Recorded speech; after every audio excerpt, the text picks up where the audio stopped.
Bonjour tout le monde, ici Anthony de chez Ayas Entrepreneur et aujourd'hui on a une autre découverte pour entrepreneurs. On va parler d'un sujet qui me passionne, la transformation numérique. Alors, hey, c'est essentiel. C'est quoi ça, une transformation numérique? Et puis, je suis accompagné de Laure Petitgrou, conseillère et formatrice au programme MCEL. Laure est bachelière de l'Université Laval. Elle a géré de nombreux projets de campagne publicitaire et de marketing numérique au sein d'entreprises de l'industrie du commerce de détail au cours des 12 dernières années. Avant de commencer, comme à l'habitude, je vous invite à partager le live, à commenter, à nous dire le nom de votre entreprise, à liker. Et chaque petite interaction nous aide à aller chercher plus d'audience pour remercier nos partenaires qui nous font confiance, qui nous donnent l'argent pour qu'on puisse créer du contenu semaine après semaine.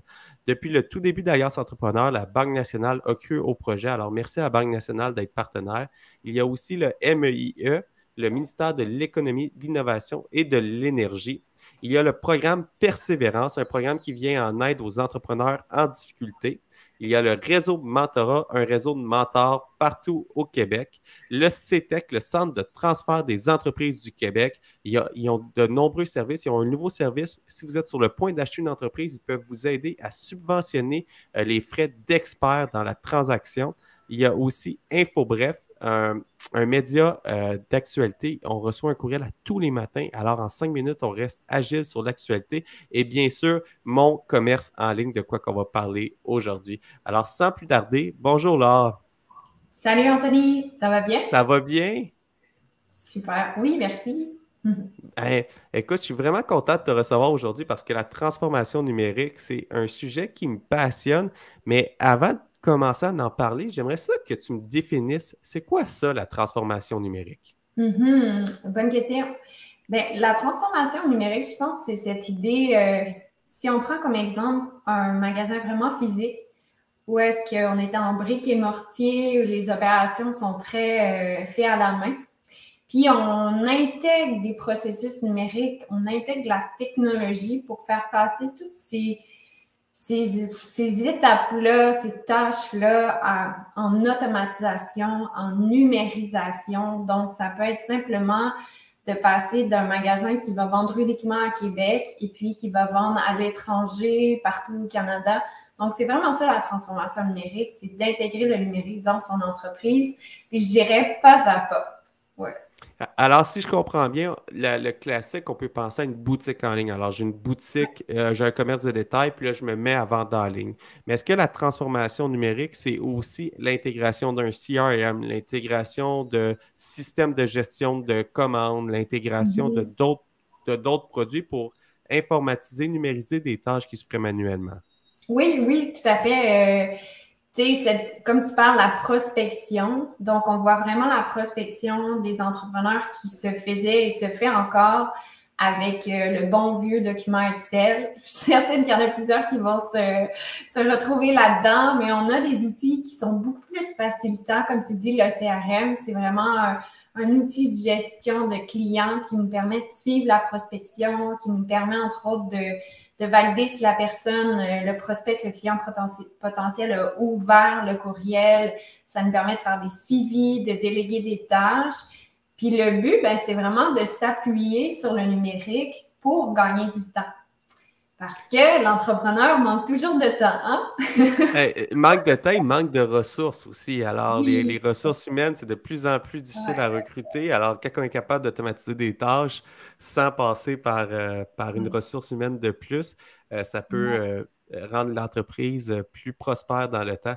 Mais ça me ferait que tu parles de fichiers Excel parce que j'ai un fait cocasse, Laure. Quand que j'étais au bac à l'université, on avait des stages. J'étais dans un programme coopératif, alors on faisait des stages en entreprise. Et puis, mes deux premiers stages, je les ai faits chez une multinationale.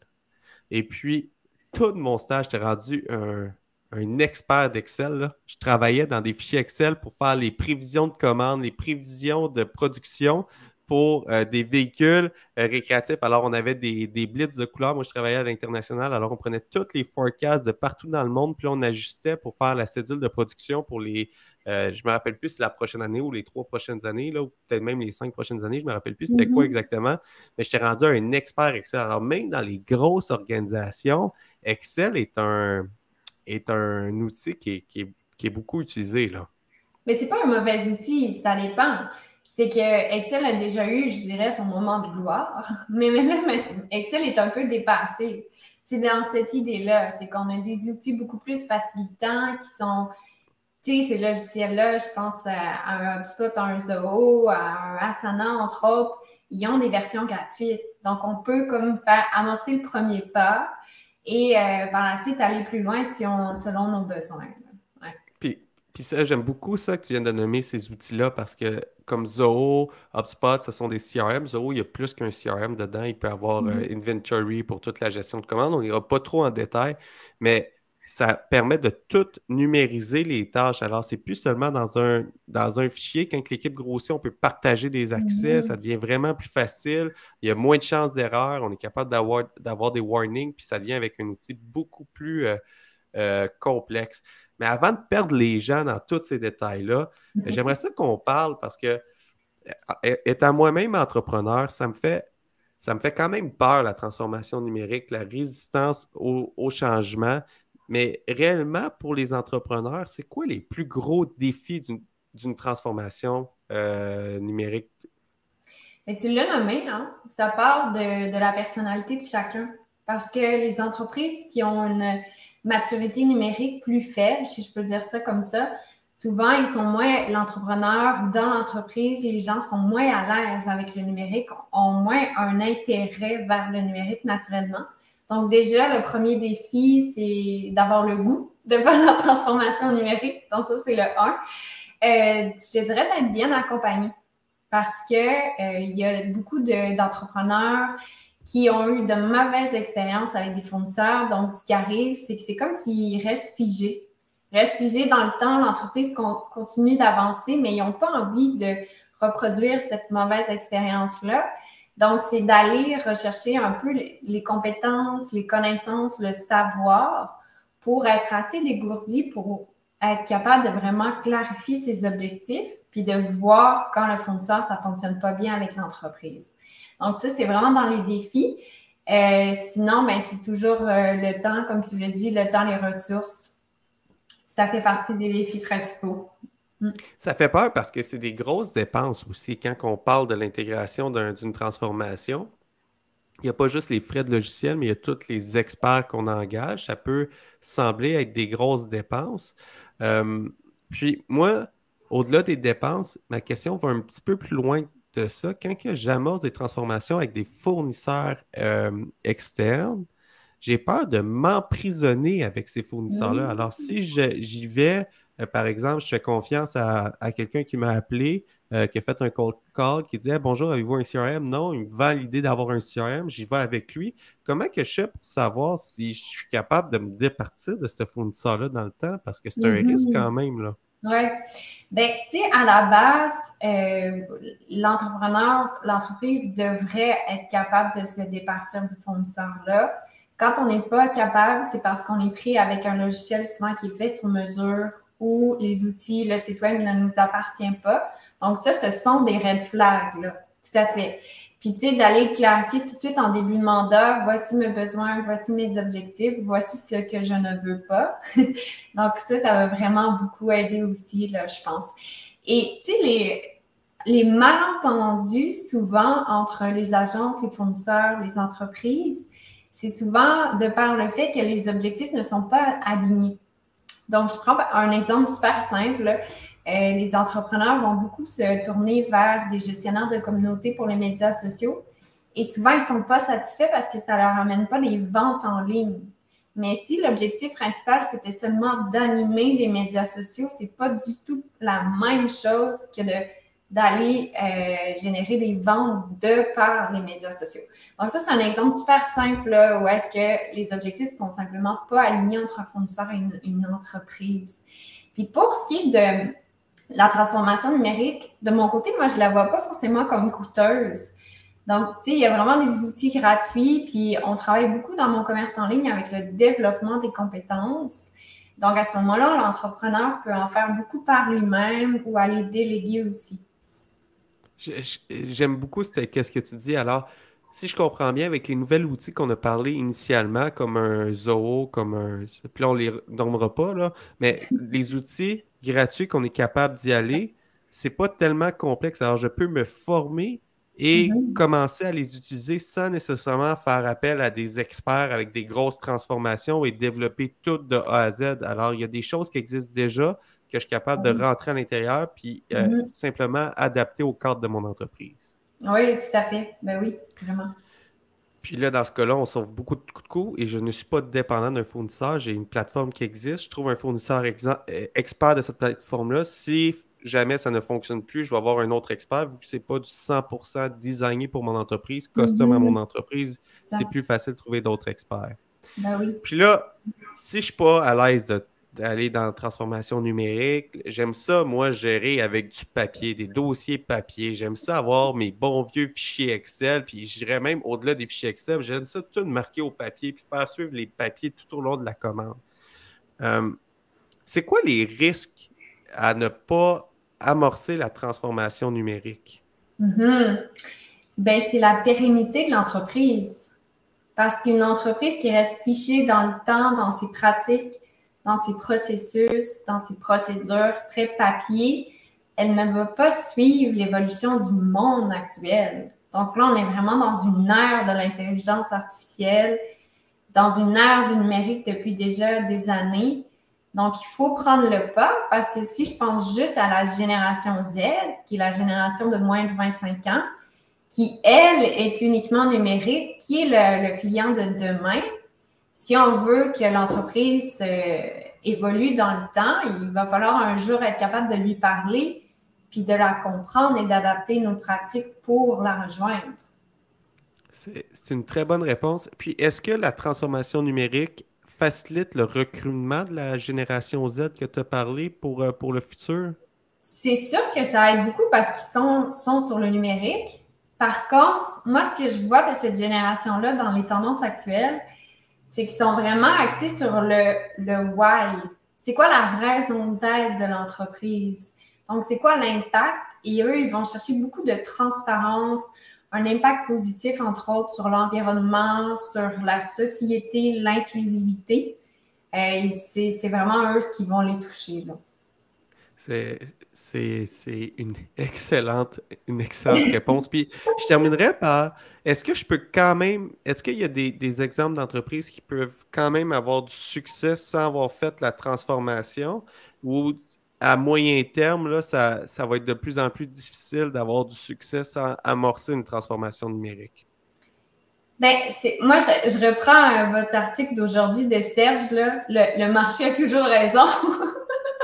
Donc, si on suit son instinct, puis on n'est pas très à l'aise avec le numérique, on peut rester sans transformation numérique, mais si on suit le marché qui est vraiment en évolution numérique, on va vraiment manquer le bateau. Là. Puis, tu sais, la transformation numérique, c'est pas. Faut vraiment pas le voir comme Goliath, le monstre géant. Là. Non, c'est vraiment simple. Quand on y va pas à pas, la théorie des petits pas fonctionne aussi très bien dans cette idée-là. Faut le voir. J'aime bien le présenter comme de passer un dialogue en présentiel dans une boutique où est-ce que, entre autres, je vais passer un dialogue avec une infolette, avec des médias sociaux, comme toi et moi, on fait aujourd'hui. On n'habite pas forcément dans la même ville, mais on va toucher beaucoup plus de gens que si on avait été dans une salle de conférence avec quelques personnes. Donc, le numérique, c'est aussi ça, c'est de s'ouvrir à beaucoup plus de gens, beaucoup plus de potentialités, puis aussi de beaucoup plus de ventes possibles. C'est des vraiment bonnes réponses. Ça paraît qu'à tous les jours, tu accompagnes des entrepreneurs dans le cadre de mon commerce en ligne. Puis je pense que c'est soutenu par deux paliers gouvernementaux, mais ça ressemble à quoi concrètement, là, mon commerce en ligne? C'est un partenaire d'Alias. On en parle, tout peut-être des gens dans mon commerce en ligne, mais ça ressemble à quoi ce programme-là? Mhm. Bien, en fait, c'est l'École des entrepreneurs du Québec et l'Association québécoise des technologies qui ont été mandatés pour créer le programme. Donc, le programme Mon commerce en ligne, ça fait déjà 1 an et demi qu'il roule. Et ce qu'on fait vraiment, c'est qu'on accompagne les entrepreneurs à prendre le virage numérique, prendre la transformation numérique comme on vient de la définir ensemble. Et ce qu'ils ont développé, entre autres, c'est une plateforme. Donc, une plateforme pour aller suivre des formations. Vraiment, les formations sont très courtes, entre 5 minutes et 1h30, sur des sujets vraiment qui sont d'actualité au numérique. Mais la valeur ajoutée, c'est vraiment que ça inclut 14 heures de coaching. Donc, 4 heures en coaching d'affaires pour valider le modèle d'affaires et 10 heures vraiment en coaching numérique avec des experts. Fait que ce qu'on fait ensemble, c'est vraiment qu'on s'assure d'une part que le modèle d'affaires soit cohérent et que vers où on veut aller en numérique soit cohérent. Donc, on va créer un déploiement numérique solide. C'est vraiment ça l'objectif. Et on a souvent 2 types de profils de détaillants. Donc, les détaillants qui veulent développer leurs compétences. Donc, on va les amener, on va les outiller sur le SEO, les stratégies de contenu. Et puis, ceux qui veulent vraiment pas l'apprendre par eux-mêmes, mais qui veulent engager des fournisseurs. Puis là, on les accompagne. On s'assure qu'ils ont un peu le jargon et qu'ils vont bien choisir la personne. Qui ne se feront pas avoir parce qu'ils vont avoir les bases. Puis si, tout à l'heure, on parlait qu'une des grosses erreurs, c'est qu'on ne définit pas les objectifs avant d'entamer la transformation. Alors, avec mon commerce en ligne, j'imagine que vous nous aidez à déterminer les objectifs.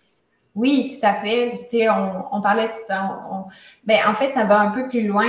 On peut même aller jusqu'à la mission, la vision, les valeurs. C'est toute la cohérence du modèle d'affaires, les objectifs stratégiques, entre autres. On va vraiment toucher cet aspect-là. Puis, là, dans le 14 heures de coaching, c'est quand même énorme, 14 heures de coaching, là. C'est quoi qui intéresse les entrepreneurs le plus? Puis c'est quoi les questions là, que tu entends le plus souvent poser des entrepreneurs? C'est du coaching personnalisé. Fait que, tu sais, chacun a des besoins différents. Moi, ce que je vois beaucoup côté coaching à faire, ben, c'est souvent cette notion de la raison d'être. La vision n'est pas claire, la mission, les valeurs, les objectifs stratégiques en amont sont pas clairs. Ce sont des entrepreneurs qui fonctionnent dans des boutiques physiques depuis plusieurs années. Fait que cet exercice-là n'a pas été fait. Donc, ça les ramène, ça ramène une cohérence et surtout une ligne directrice. Puis dans les coachings plus numériques, ben c'est vraiment la base. Les gens, ils veulent améliorer leur découvrabilité de leur site web, donc c'est le SEO. Ils veulent créer une stratégie pour les médias sociaux, stratégie pour l'infolette. Il y en a aussi qui c'est revoir complètement leur site web, avoir un site transactionnel, ça aussi on le voit beaucoup, et des outils de prospection. Donc comme on jasait, les CRM, mais aussi ce qu'on fait, c'est surtout développer des compétences. Donc, on ne va pas dire au détaillant ou à l'entrepreneur quoi faire, mais on va l'accompagner pour que lui développe cette autonomie-là par la suite, mais aussi cette aisance du numérique. Puis c'est ça qui est beau. C'est de passer d'une personne qui est mal à l'aise avec le numérique dans le statu quo à super motivée, qui a des idées, qui, là, veut aller plus loin encore. Moi, j'y crois beaucoup, là, parce que je me suis formé énormément sur mes compétences numériques avec Alias. J'ai appris comment développer mon site web, comment gérer mon CRM, comment faire la gestion de mes données, comment gérer toutes mes tâches dans un outil de gestion de tâches qu'on puisse partager avec d'autres personnes, les outils de gestion de projet.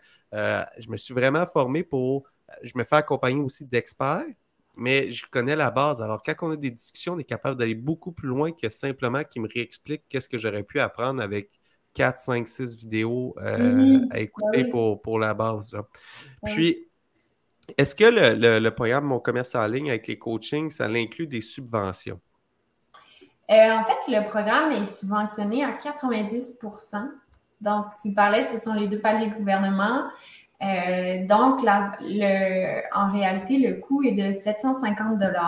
On travaille beaucoup avec des partenaires qui ont des rabais supplémentaires. Et ce qui est intéressant, c'est la nouvelle subvention du Pécan. Donc, Mon commerce en ligne a un accès direct à la subvention. Donc, ça permet d'aller plus vite pour valider si on est admissible ou pas à la subvention. Wow. Puis ça, j'ai simplement allé sur moncommerceenligne.com pour m'inscrire. C'est où que je vais trouver les informations? Puis comment que je fais pour savoir si je me qualifie à ce programme-là? Oui, bien, Mon commerce en ligne, c'est vraiment pour les entreprises du commerce du détail et les entreprises de services professionnels. Donc, je dirais que c'est assez large. Malheureusement, les restaurants, ça ne fonctionne pas. Mais sur le site web, il y a justement toute l'information, donc à qui ça s'adresse, l'admissibilité. Et vous pouvez même nous écrire si vous avez des questions précises, n'hésitez pas. Philippe, à l'arrière-scène, au service à la clientèle, est là pour vous. Fait qu'il va pouvoir répondre à vos questions certainement. Alors, si je comprends bien, je devrais pas me laisser en pensant, ah, je me qualifie peut-être pas. J'écris, puis après ça, on va m'accompagner pour voir si je me qualifie ou pas. Puis Ben oui, tout à fait. vous Ben êtes oui. très ouvert pour essayer de trouver une solution, là. Oui, oui, tout à fait. Ben oui. Euh, Puis là, on va aller du côté un petit peu plus personnel. Alors, on a OK. parlé beaucoup de mon commerce en ligne, la transformation, mais toi, personnellement, c'est quoi que tu aimes Mhm. dans ton travail? Pourquoi tu fais ça? Pourquoi tu aides les entrepreneurs à se transformer? Ben moi, je suis vraiment une enseignante à la base dans la vie, dans le sens que c'est ma passion, là. Développer les compétences, transmettre des connaissances. Puis, ce que j'aime le plus, c'est vraiment de passer, de voir l'entrepreneur passer d'un statu quo ou un peu comme cette peur, ou si je peux dire un petit peu souffrance, peut-être pas dans le terme très large, là, mais et vers une évolution où il a développé ses compétences, ses connaissances, il est à l'aise, puis il est prêt à aller plus loin. Donc là, je trouve que l'impact est direct sur l'humain. Et étant très humaine dans la vie, ben moi, c'est ce que j'aime vraiment, là. Alors, dans ces coachings-là, c'est vraiment quand tu sens la transformation, voir la personne au début faire hey, j'ai de la misère à ouvrir mon ordinateur, j'utilise mes courriels, je fonctionne de la même façon. Limite, j'imprime tous mes courriels pour être sûr de ne pas en manquer un. Il a bâti une boutique en ligne, il avait une boutique de détail, puis là, il a commencé à vendre, puis là, c'est comme wow, puis il comprend qu'est-ce qui se passe, il pose les bonnes questions, puis il va plus loin. C'est vraiment ça qui te passionne dans ton, Oui, oui, dans oui, ton tout à travail. fait. Oui, oui, tout à fait. Mm. De mon côté, chez Alias, on a une mission quand même similaire où est-ce qu'on est OK. là pour aider les entrepreneurs, on est là pour créer du Mm. contenu. Puis moi, qu'est-ce qui me passionne, c'est de voir les entrepreneurs qui viennent à nos événements. On crée du contenu à tous les jours, mais on crée des événements à plusieurs reprises dans l'année. Puis c'est quand je rencontre ces personnes-là puis qui disent Hey Anthony, j'ai écouté ton podcast, là, puis tel conseil, je l'ai mis en pratique, puis ça l'a fait augmenter mes ventes. Hey, j'ai regardé mes chiffres, j'ai remarqué que j'avais un problème de liquidité avant même d'aller voir la banque. Je l'ai recalculé, j'ai demandé ma marge de crédit avant d'avoir eu un problème, puis j'ai Mm. pu passer au travers puis rester en affaires. Hey, j'ai engagé une ressource, je ne pensais pas n'avoir besoin, mais tu as organisé un événement, on a engagé une ressource. Puis moi, c'est vraiment le fait de voir que les entreprises du Québec peuvent se structurer puis Mhm. devenir des plus grosses entreprises. Puis ça, c'est vraiment le pilier de notre économie. Puis peut-être un jour exporter encore plus de produits et de services à l'international, puis jouer un rôle important dans l'économie mondiale. Ce serait ça mon rêve, en fait, avec le Québec. C'est pour ça que je m'implique autant avec Wow. Alias. C'est un beau rêve, mais oui, tout à fait. Ça a un impact direct, comme tu dis. Puis je suis d'accord avec toi, tu sais, que le bassin des entreprises québécoises est différent d'ailleurs. Je pense qu'on a vraiment un savoir-faire, un savoir-être unique, une grande créativité chez les Québécois. Donc, en effet, de s'entraider, s'outiller, d'amener le Québec à se développer encore plus, c'est une belle mission.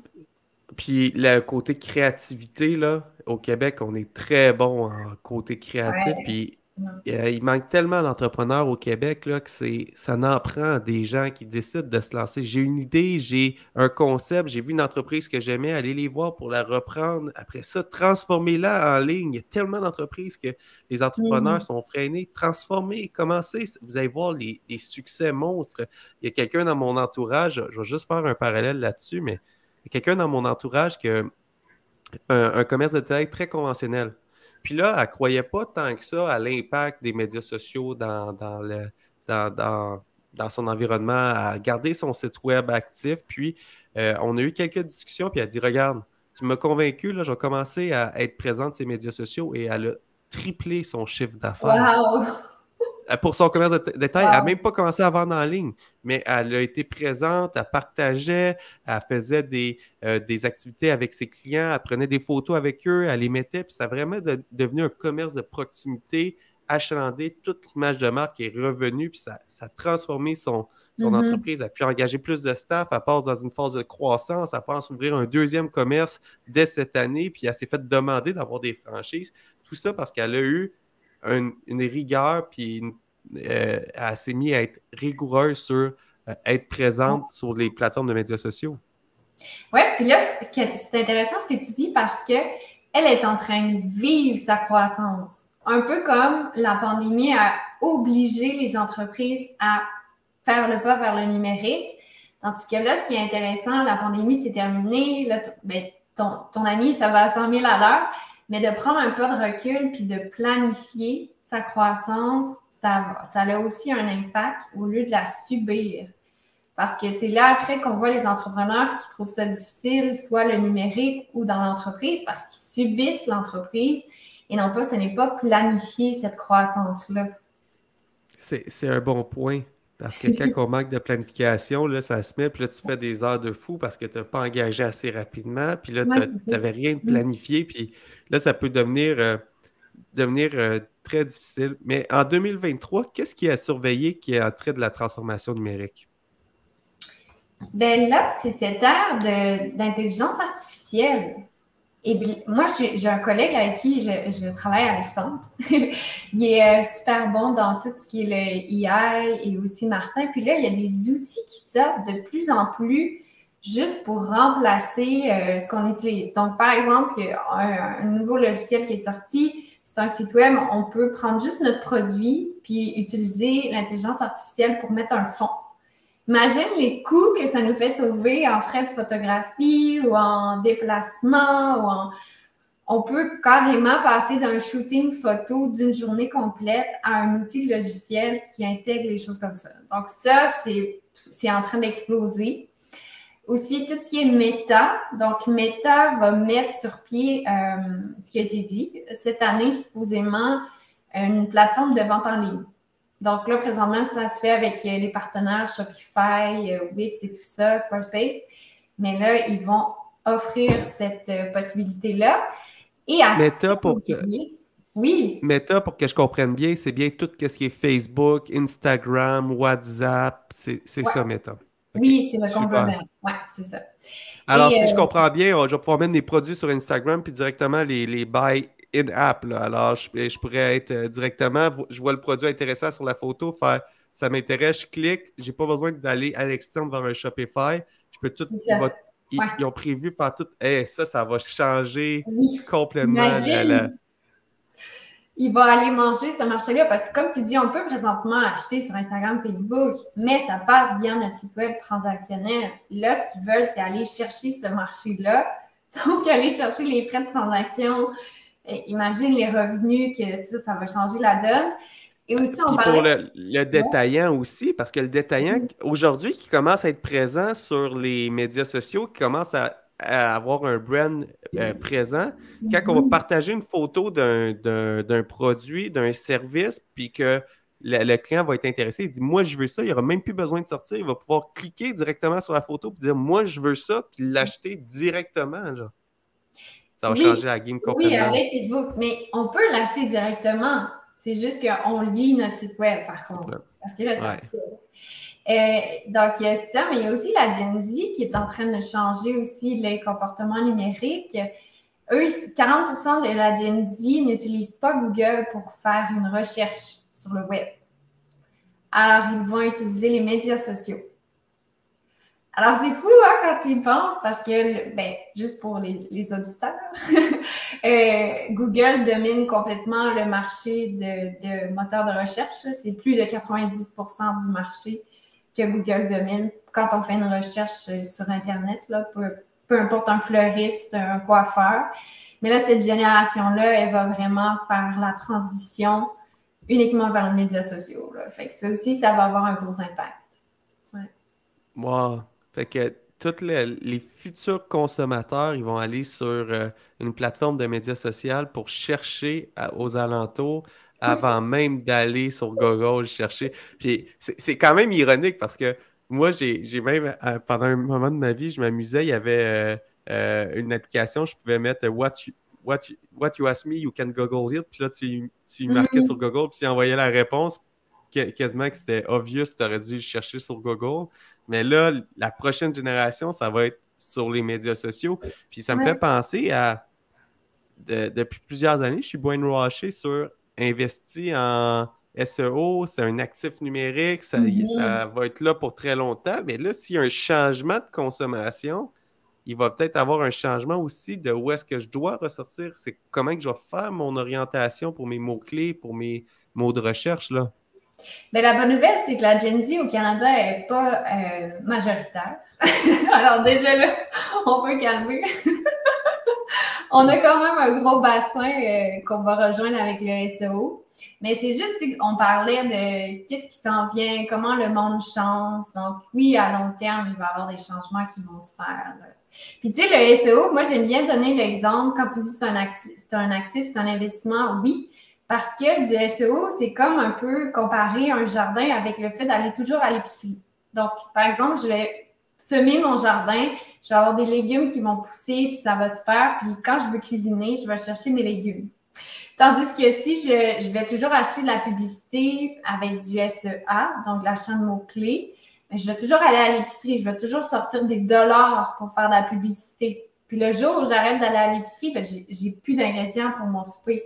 Donc, c'est cette idée-là que le SEO, c'est vraiment un investissement. On va intégrer des mots-clés. Donc, pour Google, on est visible. Et puis là, ben, lorsqu'une personne va chercher fleuriste Laval, eh bien, on va ressortir dans les pages de référencement. Et puis ça va être à long terme. Nous, on n'aura pas mis de sous forcément à chaque mois pour ressortir. Ça va se faire naturellement. C'est tellement, c'est tellement un bon conseil, puis surtout dans des commerces de proximité ou des commerces que les mots-clés sont recherchés. Tu as parlé de fleuriste, la Mm. Saint-Valentin vient juste de passer. Le fleuriste de la région qu'on marque fleurs à vendre à Sherbrooke parce que j'habite à Sherbrooke, puis que le premier qui sort, il y a beaucoup plus de chances que j'aille le voir que Ben quelqu'un qui n'est oui. même pas référencé à cet endroit-là. Oui, tout à fait. Ben ouais. C'est là toute l'importance de, entre autres, la carte locale, des outils gratuits que Google offre, qui sont peu connus. Puis là, ben, c'est là d'aller chercher justement des ressources, de l'aide pour savoir, mais qu'est-ce qu'il faut que je fasse pour être visible? On a un super de beau podcast parlant du référencement local avec Marie-Lou, puis on parle beaucoup des avis locaux aussi, Ouais. sur comment aller chercher des avis, puis c'est un bon outil pour augmenter son référencement local. Alors, on a un Mhm. super de beau podcast avec Marie-Lou qui parle de ce sujet-là. Mais en terminant, est-ce que tu as un conseil que tu aimerais partager à toute la communauté d'Alliance Entrepreneur? Ben oui, faites le pas. Donc, faites le premier pas vers sortir du statu quo, de soit ce malaise, un petit peu cette peur-là, puis aller de l'avant, mais en étant en compagnie. Donc, c'est vraiment dans le choix de la personne avec qui vous allez y aller, que ce soit un coaching, un fournisseur. Soyez à l'aise avec ces gens-là, puis avancez pour éviter vraiment de rester encore ancré dans le statu quo ou dans les pratiques qui sont, à mon avis, un petit plutôt désuète là, avec le monde qui bouge vite. Puis, si je peux résumer de la discussion qu'on a eue, c'est mon commerce en ligne est là pour accompagner les gens. C'est un service qui est subventionné à très grande partie, à 90% par deux paliers gouvernementaux. Mais Mhm. si je comprends bien aussi, pour résumer qu'est-ce qu'on a dit, c'est se former avant tout pour faire la transformation numérique, c'est de comprendre qu'est-ce qui se passe, c'est de commencer à, même si c'est pas moi qui va le faire, c'est d'aller comprendre les aspects pour voir si mon modèle d'affaires est bien reflété dans les conseils que je vais aller chercher à gauche, à Mhm. droite, avec la personne comme conseiller, là. Oui, ben oui, tout à fait. Comme tu dis, c'est de développer des compétences, aller chercher de l'aide. C'est sûr que le programme Mon commerce en ligne, c'est l'objectif de développer des compétences dans le but que les détaillants, les entrepreneurs investissent dans cette transformation-là parce que ben, c'est un souci des deux paliers du gouvernement de s'assurer que le Québec reste compétitif avec le reste du Canada et du monde. Ben, merci beaucoup alors pour la discussion d'aujourd'hui. J'espère que vous avez aimé. Si vous nous écoutez encore après 34 minutes, j'espère que vous allez prendre action. Puis si vous êtes déjà en train de faire une transformation numérique, on peut toujours aller plus loin. Alors, c'est un atout, un aspect important des entreprises pour les prochaines années. Et puis, j'aimerais ça remercier nos partenaires qui nous permettent de faire du contenu gratuit semaine après semaine, c'est-à-dire la Banque nationale, le MEIE, le ministère de l'Économie, de l'Innovation et de l'Énergie, le programme Persévérance qui vient en aide aux entrepreneurs en difficulté, le réseau Mentorat, un réseau de mentors partout au Québec, le CETEC, le Centre de transfert des entreprises du Québec, InfoBref, un média pour entrepreneurs, pour le monde des affaires, où est-ce qu'on a en 5 minutes l'essentiel des affaires à tous les matins. Et bien sûr, mon commerce en ligne. Une super discussion, là. J'ai vraiment adoré. Et puis, ça me donne encore plus motivation d'aller encore plus loin dans ma transformation. À base, je suis un gars de tech, fait que c'est sûr que j'aime ça. Mais j'ai vu aujourd'hui des aspects de me dire, OK, oui, il y a moi, mais il y a aussi toute l'équipe autour de moi qui devrait être formée, qui devrait comprendre qu'est-ce qu'on Mhm. fait pour Ben faciliter oui, la transformation. ben Alors, j'ai oui, vraiment... ouais. Ben oui, parce que, puis en terminant, je te coupe le mot de la fin, mais ça fait, à ce moment-là, c'est de la gestion du changement. Donc, comprendre pourquoi est-ce qu'on devrait intégrer le numérique, puis pourquoi c'est important, ben oui, vraiment. Puis pour ceux qui ont aimé la discussion, on a parlé de CRM. On a un CRM, on envoie une infolette à tous les lundis matins où est-ce qu'on donne des trucs et astuces pour vous aider à aller plus loin dans votre entreprise. Alors, c'est gratuit. Abonnez-vous gratuitement à l'infolette Dallas Entrepreneur. Sur ça, je vous souhaite une excellente fin de journée et puis on se retrouve la semaine prochaine pour une autre découverte pour entrepreneurs.